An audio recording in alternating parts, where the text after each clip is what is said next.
Assalamualaikum warahmatullahi wabarakatuh. Perkenalkan, nama saya Tuti Alawiyah dari Prodi PJKR.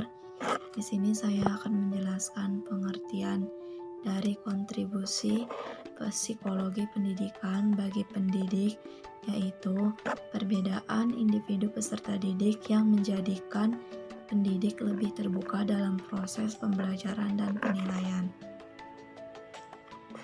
Untuk mempelajari situasi dalam proses pembelajaran, psikologi pendidikan memberikan banyak kontribusi kepada pendidik dan calon pendidik untuk meningkatkan proses pembelajaran pada kondisi yang berbeda-beda.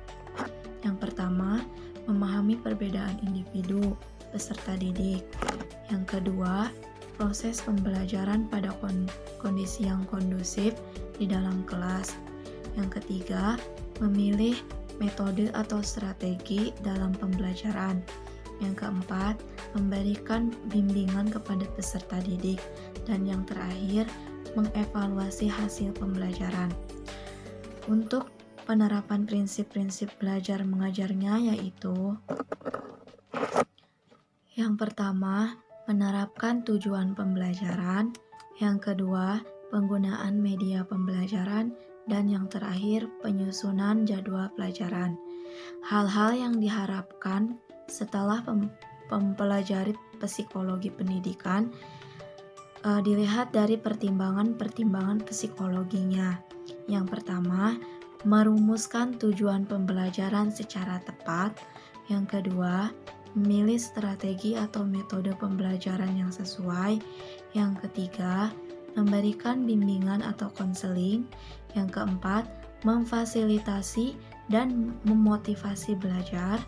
Yang kelima, proses pembelajaran yang kondusif. Yang keenam, berkomunikasi atau berinteraksi secara tepat.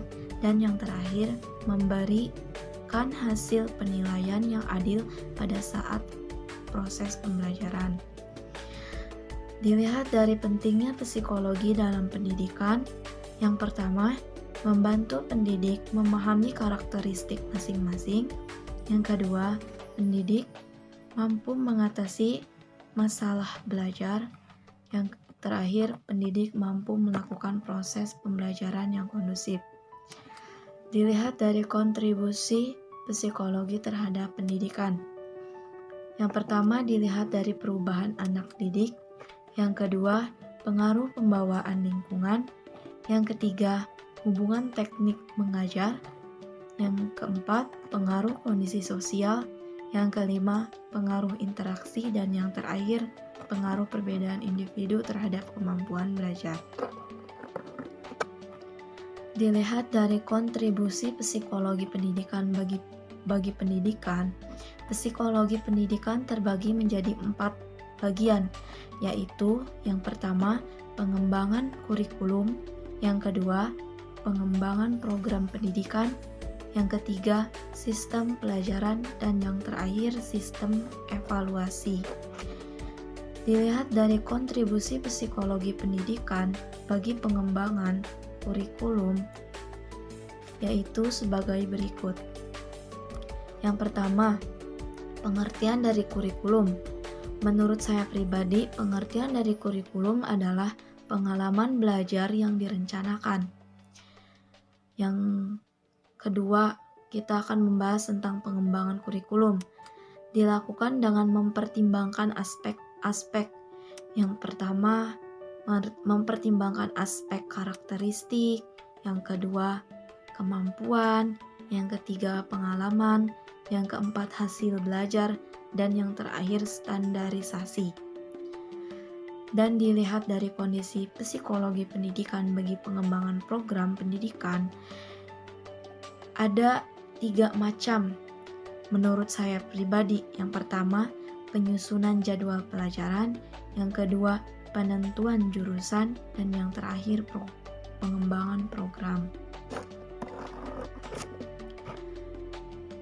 Kontribusi psikologi pendidikan bagi pengembangan sistem pembelajaran terbagi menjadi 4 macam. Yang pertama, pemilihan teori belajar. Yang kedua, pemilihan model-model pembelajaran. Yang ketiga, pemilihan media atau alat bantu. Dan yang terakhir, penentuan alokasi waktu belajar. Dan dilihat dari kontribusi psikologi pendidikan bagi sistem evaluasi pendidikan terbagi menjadi 3 macam. Yang pertama, penentuan teknik evaluasi. Yang kedua, penentuan jenis tes, lisan maupun tulisan. Dan yang terakhir, penentuan mengenai waktu pelaksanaan. Mungkin itu saja materi yang dapat saya sampaikan. Semoga bermanfaat buat kalian semua. Kurang lebihnya mohon maaf. Wassalamualaikum warahmatullahi wabarakatuh.